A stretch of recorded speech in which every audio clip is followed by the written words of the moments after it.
জামাই? ও জামাই? আম্মা আম্মা আমাকে ঠেকানোর চেষ্টা করবেন না, আমি চলে যেতেছি, আমার জন্য দোয়া করবেন আম্মা। ও আল্লাহ, কি কও? তুমি কি আমার পুতের বর মতো পাগল হইলে নাকি? তোমার কি আমরা কেউ যাইতে কইছি?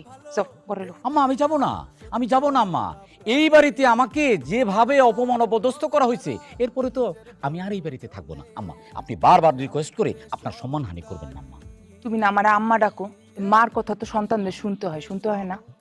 যাও ঘরে যাও। না আম্মা, না, এই কচি গাঙ্গের পানি তো ভাইসে আসে নাই আম্মা। আমি একটা বংশীয়গরের ছেলে, আমার বংশমর্যাদা আছে। আমার বংশ আপনার বংশের চেয়ে অনেক উপরে আম্মা। আমার বংশের লোকজন তালুকদের বংশে বিয়ে করে না, কারণ তালুকদের বংশ ছোট বংশ। আমি এসব জাত পাত বংশ তোয়াক্কা না করে আপনার মেয়েকে আমার বাড়ির বউ করে নিয়ে গেছি। আজকে এই বাড়িতে এসে আমাকে অপমান অপদস্থ হইতে হয়েছে আম্মা। আমাকে কোনো প্রকার অনুরোধ করবেন না, আমি চলে গেলাম আম্মা। আমার জন্য দোয়া করবেন। আমি যদি আপনার মনে কোনো কষ্ট দিয়ে থাকি, নিজ সন্তানগুলি আপনি ক্ষমা করবেন আম্মা। আমি চলে গেলাম আম্মা। আচ্ছা ঠিক আছে, যাইতেছো ভালো কথা, জুইরেও সাথে নিয়ে যাও।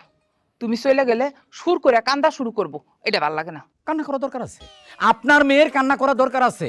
যে মেয়ের স্বামী রাগ করে চলে যেতেছে অথচ ঠেকানোর চেষ্টা করে না, তার কান্না করা দরকার আছে আম্মা। আমি চলে গেলাম, ভালো থাকবেন।